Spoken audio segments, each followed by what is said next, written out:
बच्चे लोग, इस वीडियो के अंदर हम NIOS क्लास 12th के लिए जिसका इंग्लिश जिसका सब्जेक्ट कोड 301 है उसके लिए राइटिंग स्किल्स देखेंगे। तो राइटिंग स्किल जो हमारा अप्रैल 2024 का क्वेश्चन पेपर था, जिसका क्वेश्चन पेपर का सब्जेक्ट कोड TUS था, उस सब्जेक्ट कोड क्वेश्चन पेपर में सेक्शन डी में आया था functional writing skill.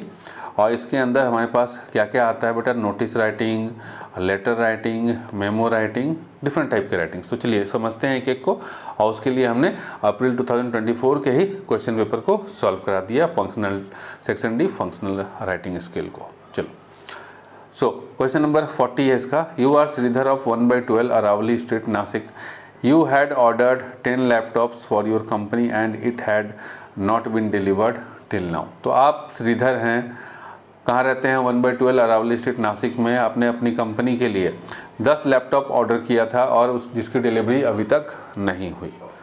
Right a letter to the manager of Dell. तो डेल कंपनी को ऑर्डर किया था तो उसके मैनेजर को लेटर लिखिए न्यू दिल्ली में, to deliver the laptops in time और else the order will be cancel. तो बताना है कि भैया टाइमली डिलीवर कर दो, नहीं तो ऑर्डर को कैंसिल समझा। तो देखो, तो यहाँ सबसे पहले डेट लिखोगे। तो कल तुम्हारा एग्ज़ाम है 31 को, 31/10/2025 अक्टूबर वाला एग्ज़ाम। तो उस दिन का डेट डालोगे। फिर यहाँ पर लिखोगे लेटर लिख कौन रहा है। तो लेटर लिख रहा है श्रीधर और उसका एड्रेस यहाँ दिया हुआ रहेगा। क्लियर है? किसको लेटर लिखा जा रहा है? तो to the manager, Dell new Delhi को। सब्जेक्ट क्या है, किस विषय में? तो delay in delivery. Dear sir, we wish to complain about the order of 10 laptops vide our letter dated letter number NLRPFP/2000 dated 26 September 2024। तो यहाँ पर बेटा डेट जो है 31 तारीख का है ना, तो ये डाल देना 26 सितंबर 2025, है ना। ऐसा थोड़ी है कि एक साल से हम ऑर्डर करके बैठे हैं 24 लिखोगे, नहीं, ठीक है। और यहाँ पर हाँ जो मर्जी आए अपने हिसाब से बना देना, जैसे RP 2001 या जो भी ऑर्डर नंबर लिखना हो, ठीक है, लिख सकते हो, अपने हिसाब से लिख सकते हो। ऐसा देखोगे तो इस तरीके से रहता है रेफरेंस नंबर वगैरह, तो अपने हिसाब से बना लेना, कोई दिक्कत नहीं है। We had expected the delivery within the agreed upon time frame and the continued delay is affecting our work schedule. तो कह रहा है क्या कि भैया हम एक्सपेक्ट नहीं किए थे कि आप इतना डिले कीजिएगा, क्योंकि हमारी कंपनी का वर्क जो है वो अफेक्ट हो रहा है। We request you for immediate delivery of the laptop. तब रिक्वेस्ट है कि लैपटॉप की डिलीवरी इमीडिएट कर दी जाए। If you are unable to deliver them by 10 November 2024। तो यहाँ पर 10 नवंबर तुम कर देना बेटा 15 नवंबर, 15 दिन का टाइम तो दोगे ना, 2025। Then treat the order as cancel. तो भैया अगर डिलीवरी नहीं कर पाए 15 नवंबर तक तो ऑर्डर को मारिए cancel. Please treat this matter as urgent and confirm the delivery date at the earliest. तो कह रहा है कि इस मैटर को अर्जेंट समझिए और डिलीवरी डेट जल्द से जल्द कंफर्म कीजिए। Looking forward to your early action, your sincerely, यहाँ नाम लिखोगे लेटर लिखने वाले का, श्रीधर, ठीक है। तो ये हो गया हमारा लेटर राइटिंग। नेक्स्ट है बेटा मेमोरेंडम, है ना। तो given below is a jumbled up memo. तो एक मेमो दिया है जिसको जम्बल अप कर दिया गया है। Put the sentences in the right order and rewrite the memo. तो ये मेमो ऐसे ही लिखा जाता है, लेकिन इसको अजीब तरीके से लिखा है पीछे, तो उल्टा पुल्टा उल्टा पुल्टा, है ना जी भैया। जो एक्सपीरियंस नहीं है, किसी को भी कुछ भी बैठा देंगे तो ऐसे ही उल्टा पुल्टा करेगा। तो भैया कह रहा है कि इसको सही तरीके से लिखिए। तो देखिए सही तरीके से कैसा लिखा जाता है। तो मेमोरेंडम फ्रॉम कहाँ से भाई, तो the general manager Parle company to the head clerk. Subject है मेंटेन रजिस्टर। तो यहाँ पर देखो बेटा, from the general manager Parle company, subject ऊपर लिख दिया, मेंटेन रजिस्टर, और टू नीचे लिख दिया द हेड क्लर्क। तो इसको सही तरीके से लिखना है, फ्रॉम पहले, टू बाद में, सब्जेक्ट उसके नीचे। नेक्स्ट है it has been observe that the employees are, यहाँ से देखो सेम है, खाली लाइन को उल्टा पुल्टा किया हुआ है। On the subject stated above it has been observe that the employees are writing the wrong time of their arrival and departure. Second line है it has been observe that the employees are not signing the attendance register on their arrival and departure. तो पहले क्या होना चाहिए, तो पहले ये वाली लाइन होनी चाहिए। तो एक नंबर में ये वाली लाइन होगी, 2 नंबर में ये वाली लाइन होगी, ठीक है। तो 1 नंबर में पहले वो लाइन, 2 नंबर में पहले ये है ना कि भैया एम्प्लॉय कर नहीं रहा है, एम्प्लॉय जो है साइन नहीं कर रहा है, अटेंडेंस रजिस्टर को आने और जाने का समय नहीं लिख रहा है, तो साइन करना है। उसको बताया जाएगा ना कि on the subject stated above, इस सब्जेक्ट के ऊपर, ठीक है, इस सब्जेक्ट के ऊपर it has also be noted that employees are writing the wrong time. एक तो टाइम नहीं लिख रहा, जो लिख भी रहा है तो वो उल्टा पुल्टा टाइम लिख दे रहा है, 12 बजे आ रहा है लिख दे रहा है सुबह 8 बजे आए हैं। Please ensure that the following measures are strictly followed by all staff. तो इंश्योर करना है कि सारे स्टाफ स्ट्रिक्टली फॉलो करें फॉलोइंग मेजर। चलिए क्या क्या देखिए, every employee must write the right time of their arrival and departure in the attendance register, बिल्कुल सही है। Every employee also be on time to the duty. तो देखो यहाँ पर जो लिखा हुआ है ऐसा नहीं है कि ये 1 में आएगा ये 2 में आएगा। तो सबसे पहले क्या है कि इसके अंदर जो वर्ड है ना ऑल्सो बी ऑन टाइम, मतलब कि ये है कि हिंदी में एक्सप्लेन कर देते बेटा कि हर एम्प्लॉय को सही समय पे आना है और उसका अराइवल और डिपार्चर का सही टाइम मेंटेन करना है। और नेक्स्ट क्या लिखा हुआ है कि हर एम्प्लॉय, ये भी हिदायत दी जाती है, ये भी निर्देश दिया जाता है कि हर एम्प्लॉय समय पे आएगा, ठीक है। ड्यूटी का टाइम जो फिक्स है तो उस टाइम को मेंटेन करेगा, समय पे आएगा। तो ये ऑल्सो वर्ड जो है ना इसकी वजह से ये सेकंड में ही रहेगा, ठीक है। उसके बाद नीचे जो है HD supervisor as it is. तो ये हमारा फॉर्मेट है, इस फॉर्मेट को ध्यान रखोगे, मतलब कायदे से लिखना है बेटा। ये भी लिखा हुआ है, सब चीज़ ठीक है, बस खाली उल्टा पुल्टा जंबल अप कर दिया। चलिए नेक्स्ट है, you are secretary of the ANM apartments Nagpur. होता है ना सोसाइटी में एक सेक्रेटरी होता है, देखे होगे बेटा क्राइम पेट्रोल में, जैसे कुछ हमला हो जाता है तो पुलिस वाला फट से बोलता है कि सोसाइटी वाले को, सोसाइटी का सेक्रेटरी कौन है बुला के लाओ, तो वही तो तुम हो बेटा सोसाइटी के secretary of the ANM apartments Nagpur. Write a notice in not more than 30 words informing the members to attend the general body meeting to discuss on the supply of drinking water issues, ठीक है। तो सारे members को inform करना है supply drinking water का issue के बारे में। Include all the details like date, time, venue etcetera, sign as Neethu Nagesh, ठीक है जी। तो आप अगर लड़का हैं तो आप नागेश से साइन करिएगा, मतलब कह दिया जा रहा है कि भैया तुम नागेश हो, है ना, और लड़की हो तो बेटा नीथू हो, ठीक है। और ऐसे भी यार तुम्हारे नाम से क्या ही फ़र्क पड़ता है, उसको क्या पता कि लड़का है कि लड़की है। तुमको जो मर्जी आता है, नीतू से भी साइन कर सकते हो, नागेश से भी साइन कर सकते हो, कटम कुटी मत करना, ठीक है। जैसे कि मान लो यहाँ नागेश लिख दिया, मान लो यहाँ नीतू लिख दिए, ठीक है, नीतू, तब भी काटम कुटी मत करना। तुम लड़का हो और गलती से नीथू लिख दिए, कोई बात नहीं, उसको थोड़ी पता है कि कॉपी किसका है, लड़के का है कि लड़की का है। चलिए आंसर है ANM अपार्टमेंट्स नागपुर, नोटिस निकालें। A general body meeting will be held to discuss drinking water supply issue on 4th November 2025। बात करना, आज की डेट की बात का दोगे ना, तो एग्ज़ाम हॉल से बात का 4th November 2025 at 4 PM in the community hall। all members are requested to attend। तो इशू को डिस्कस कर गया, क्या क्या देना था बेटा, डेट बताना था, डेट बता दिया गया 4 नवंबर को होगा। टाइम बताना था, टाइम बता दिया गया 4 बजे होगा। वेन्यू बताना था कि कहाँ पे होगा, तो कम्युनिटी हॉल, ठीक है, सोसाइटी के कम्युनिटी हॉल में। और बता दिया गया भैया कि ऑल मेंबर्स, सभी मेंबर्स को अटेंड करना कंपलसरी है। नागेश सेक्रेटरी, नागेश लिखिए या फिर नीतू लिखिए सेक्रेटरी, क्लियर है। नेक्स्ट है अटेम्प्ट, अच्छा चलिए तो छोड़िए। You had made a visit to the Jenny Residency Pune. तो Jenny Residency, Jenny hotel Pune में गए। Write a report on the facilities available in the campus like the conference hall, open lawn, stay rooms, big and sufficient, clean environment away from the city. Write the report to the general manager PNG Mumbai. Word limit 120 से 150 word. तो भैया तुम jenny residency, मतलब तुम काम करते हो कहाँ पर, तुम काम करते हो PNG, प्रॉक्टर एंड गैम्बल, जो एरियल बनाता है ना, एरियल सरफ, टाइड एरियल, उस कंपनी में, ठीक है। तो उस कंपनी में गए, उस कंपनी में काम करते हो और वो कंपनी भेजा तुमको जेनी रेसिडेंसी पुणे में।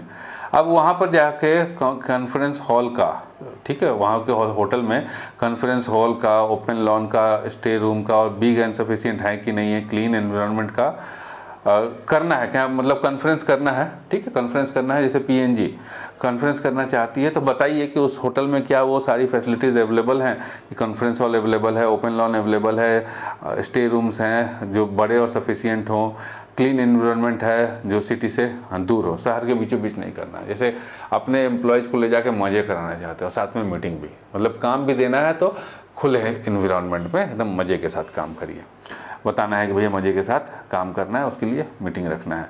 Right the report to the general manager PNG Mumbai. तो रिपोर्ट बनाना है उसके लिए, तो डेट लिख दोगे बेटा हाँ कल परसों एग्ज़ाम है तो 31/10/2025, ये तो पुराना डेट है।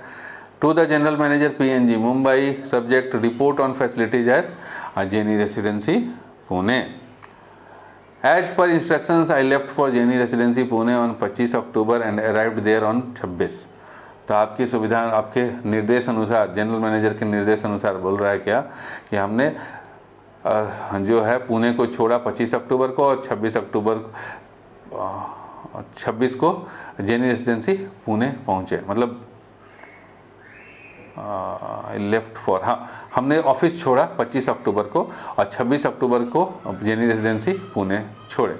आई analyse the facilities available at the campus, my report on the facilities provided by the resort is as follows. और सारे घूम करके, ठीक है, मज़ा किया तो होगा मज़ा, लेकिन वो थोड़ी लिखेगा कि हमने मज़ा किया। हमने देखा, हमने एनालाइज किया कि यह हमारे कंपनी मीटिंग के लिए या कंपनी के वो जो भी प्रोग्राम करना चाहता है उसके लिए सूटेबल है कि नहीं। The conference hall is spacious, well equipped with latest audio visual equipment. देखो बेटा, कोई भी निगेटिव चीज़ नहीं लिखोगे, है ना, कोई ध्यान में रखना है कि कोई भी चीज़ निगेटिव नहीं लिखना है, रिकमेंड ही करना है कि हाँ भैया सब चीज़ बढ़िया बढ़िया है। So the conference hall is spacious, खूब जगह है, well equipped with latest audio visual equipment and ideal for corporate meetings and event. तो कॉर्पोरेट मीटिंग और इवेंट के लिए परफेक्ट है, एकदम बेस्ट है। The open lawn is large and well maintain and is good for outdoor function. Open lawn जो है वो बड़ा है, वेल मेंटेन्ड है और बड़े प्रोग्राम के लिए, ठीक है, आउटडोर फंक्शन के लिए बढ़िया बेहतरीन है। The stay rooms are ample in size and provide a comfortable environment for guest with proper amenities and privacy. और जो स्टे रूम्स हैं जहाँ रहेगा, ठहरेगा गेस्ट, है ना, स्टे रूम्स स्टे करेगा, उनकी साइज अच्छी खासी है, ठीक है, कंफर्टेबल है गेस्ट के लिए और हर टाइप की सुविधा उपलब्ध है। रूम के अंदर ही बाथरूम है और रूम के अंदर सारी चीज़ें, प्रॉपर वेंटिलेशन वगैरह सब है, मतलब हो गया ना बेटा, प्रॉपर एम्यूनिटीज, तो इसमें सब आ गया। प्राइवेसी भी मेंटेन है, ऐसा नहीं है कि भैया मतलब 4 रूम मिला करके एगो बाथरूम है, वैसा नहीं है, हर रूम में बाथरूम है, प्राइवेसी मेंटेन है। द एंटायर, अब ये मत लिख देना है कि मतलब इंडिविजुअल जो है बाथरूम है, सेपरेट लिख सकते हो, सेपरेट बाथरूम है, ये यहाँ पे सब चीज़ आ गया, यहाँ पे सारे डिटेल्स आ गए। The entire premises situated away from the busy city is clean and offer A peaceful atmosphere. तो पूरा का पूरा जो प्रेमाइसेज है, जो जेनी रेसिडेंसी पुणे है, वो शहर के भीड़ भाड़ से दूर मस्त वातावरण में है, ठीक है, बिजी सिटी से दूर, साफ सुथरा एंड पीसफुल एटमॉस्फेयर में है। रिकमेंडेशन क्या है कि jenny Residency Pune is a good venue with excellent services and facilities. बताओगे ना कि भैया अच्छा है कि नहीं है, अब तो ये बता दिए कि फैसिलिटीज़, अब अच्छा है कि नहीं है ये भी बताना है ना, रिकमेंड करना है, यहाँ भैया हम रिकमेंड करते हैं, और या फिर हम रिकमेंड नहीं करते हैं तो रिकमेंड करना है। Jenny Residency Pune is a good venue with excellent services and facilities and is suitable for corporate events and comfortable accommodations at a competitive rate. SD P Ramesh, ठीक है। तो तुम P रमेश कौन है भैया, तो जिसको भेजा गया, जनरल मैनेजर ने इसको भेजा। कुछ भी साइन कर सकते हो, यहाँ लिखा है क्या P रमेश, नहीं लिखा है ना, तो कुछ भी नाम से दे सकते हो। नागेश जैसे यहाँ पर दिया हो ना बेटे, पीछे नागेश नीतू, ये भी डाल सकते हो, ठीक है। चलिए नेक्स्ट देखिए। Sports occupy a prominent place in the life of a person and nation, but no one understands this. Highlighting the importance of sports and game, write an article on the topic sports in our life for the local daily. तो एक article लिखना है, तो ये हो गया article writing. Article का topic है बेटा sports in our life, word limit is 150 से 200 वर्ड। तो स्पोर्ट्स के बारे में बताइए पूरा दम। So sports bring discipline, enhance physical fitness and improve mental clarity by reducing stress. तो स्पोर्ट्स करता क्या है पहले वो लिख दिए हम। It keeps the body active, fit and slim while promoting better thinking abilities. तो ये बॉडी को फिट रखता है, स्लिम फिट रखता है। देखे नहीं हो जो मतलब चलते फिरते नहीं हैं, जो बैठे रहते हैं, बैठे बैठे काम वाले थौआ बन जाते हैं, है ना जी, बॉडी बल्कि हो जाता है, चला नहीं जा रहा। तो स्पोर्ट्स अगर वो करेगा, बैडमिंटन खेलेगा, क्रिकेट खेलेगा, तो उससे उसका बॉडी फिट रहेगा और वो थौआ नहीं बनेगा। उसकी बेटर थिंकिंग एबिलिटीज़ भी, सोच भी बढ़ती है। जैसे कि अगर चेस, जैसे मान लो कि बैडमिंटन खेलते हैं, तो यार दोनों चीज़ मतलब फिजिकल मूवमेंट भी और ब्रेन भी काम करता है ना, कि हाँ अभी जो है हमारा बैडमिंटन का जो कॉर्क है यहाँ पे गिरेगा तो हमको इस एंगल से मारना है, तो थिंकिंग एबिलिटी भी बढ़ता है। Without sports life can feel dull and inactive individuals are at high risk of health issues and lethargy. तो बिना स्पोर्ट्स के जीवन में क्या है, जीवन डलनेस से भरा है। और जो इंडिविजुअल एक्टिव नहीं है उसका जो ज़िंदगी है उसमें उसको हमेशा बीमारी रहेगा। देखोगे वो हमेशा बीमार है। क्या हुआ है, अरे बीपी हाई हो रहा है, चला नहीं जा रहा है, पैर में दर्द, जोड़ों में दर्द, सर दर्द, है ना, शुगर हो गया है। Sports should be mandatory in schools to keep children understand its benefit early on. तो स्पोर्ट्स जो है स्कूल में मैंडेटरी होना चाहिए ताकि बच्चे उसका महत्व समझें और आगे जा कर के उसके वैल्यू को मेंटेन रखें। Many people choose favourite players based on the sports they love. बहुत सारे लोग जो है वो अपना फेवरेट प्लेयर के ऊपर स्पोर्ट्स चूज़ करते हैं। देखे होंगे कि बहुत लोग ना क्रिकेट खेलना पसंद करता है, तो क्रिकेट के देख करके किसको, सहवाग को देख लिए, उसको विराट कोहली को देख लिए, तो विराट कोहली से इंस्पायर्ड होकर के क्रिकेट खेल रहे हैं कि हमें भी विराट जैसा बनना है ना। धोनी को देख करके क्रिकेट खेल रहे हैं। Many people choose favorite players based on the sports they love. In India, cricket is widely popular. India में तो क्रिकेट है ही popular, with legends like Sachin Tendulkar, Kapil Dev, MS Dhoni and Virat Kohli inspiring fans, है ना, भर भर के फैंस है जी, विराट कोहली के, सचिन तेंदुलकर के, कपिल देव के, MS धोनी के। Football players like Messi and Ronaldo are ideals for many football एंथुसियास्ट्स।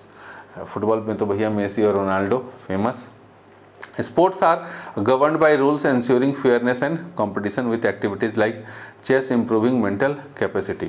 अब स्पोर्ट्स में क्या है ना कि रूल्स एंड रेगुलेशन होता है जो कि बताता है, जैसे कि क्रिकेट में जैसे बॉल फेंके तो वाइड बॉल है, नो बॉल है, क्या है, तो जिससे कि गेम जो है हमारा गेम के अंदर फेयरनेस मेंटेन रहे, कॉम्पिटिटिवनेस मेंटेन रहे।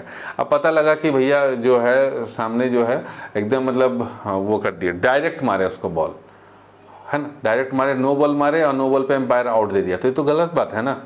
ठीक है, तो इसीलिए सब कायदा कानून नियम रेगुलेशन बना हुआ है जिससे कि फेयरनेस आता है और कॉम्पिटिटिवनेस की भावना आती है।